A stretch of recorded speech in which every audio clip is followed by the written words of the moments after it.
Madame, Monsieur, bonjour et soyez les bienvenus. Fin de son séjour à Londres au Royaume-Uni, le président de la République de Côte d'Ivoire est rentré hier à Abidjan. Arrivé aux alentours de 17 h à l'aéroport Félix Houphouët-Boigny de Port-Bouët, Alassane Ouattara a fait le point sur sa mission au Royaume-Uni. Plus de détails dans le journal de 13 h. Toujours en Côte d'Ivoire, un séminaire gouvernemental s'ouvre aujourd'hui au palais présidentiel dans la commune du Plateau. Objectif, adopter le plan d'action prioritaire pour cette année 2020. Alors, un séminaire gouvernemental aujourd'hui pour adopter le plan d'action prioritaire pour cette année 2020. Écoutons tout de suite les précisions du vice-président de la République de Côte d'Ivoire, Daniel Kablan-Duncan, et l'intervention également du Premier ministre Amadou Gon Coulibaly. L'année 2020, le premier défi pour le gouvernement est d'assurer la paix et la sécurité sur tout le territoire national en vue de la tenue d'élections apaisées.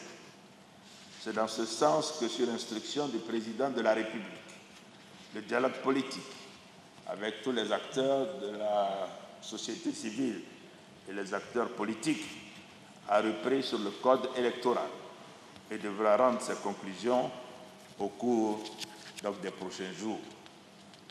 Il s'agit également d'assurer la sécurité à nos frontières dans un contexte sous-régional marqué par des attaques terroristes.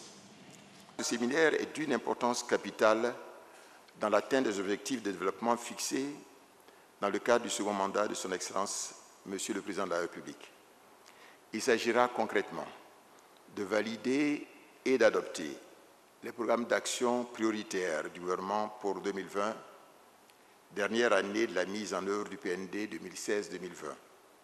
L'objectif, vous le savez, est de faire de la Côte d'Ivoire une nation moderne avec des institutions fortes, une économie performante et des conditions de vie meilleures pour l'ensemble des populations.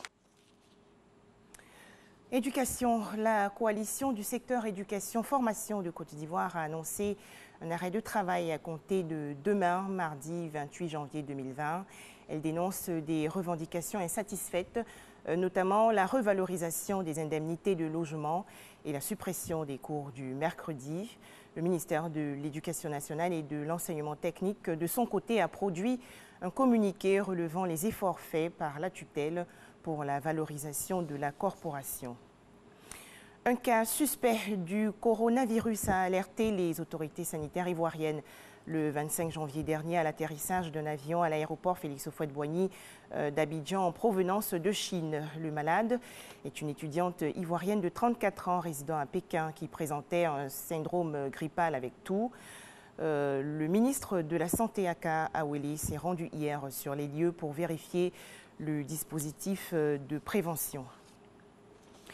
Justement, le bilan du coronavirus en Chine est monté à 80 morts et environ 2000 personnes contaminées. Le bilan de l'épidémie s'est aggravé. Un deuxième hôpital d'une capacité de 1300 lits va être construit dans un délai de 15 jours pour traiter les malades. 20 militaires maliens ont été tués et 5 autres blessés hier lors d'une attaque de grande ampleur contre un camp de gendarmes dans le centre du Mali. À noter également du matériel endommagé et ou emporté. Des violences en Centrafrique, des combats entre plusieurs groupes armés ont eu lieu les 25 et 26 janvier dernier dans la ville de Bria, dans l'est du pays. Le bilan humain n'est pas encore clair. Il y aurait plusieurs blessés et au moins un mort. À l'origine de ces combats, visiblement des tensions ethniques au sein d'un même groupe de l'ex-Séléka. Enfin, le basketball américain endeuillé, le basketteur star de la NBA, Kobe Bryant, âgé de 41 ans, est décédé hier dans le crash de son hélicoptère survenu à Calabaras, dans le sud de la Californie. Sa fille de 13 ans qui l'accompagnait est également morte. Kobe Bryant est l'un des 7 joueurs à avoir inscrit plus de 30 000 points en carrière. Et c'est la fin de ce flash d'information, 13 h, le prochain journal.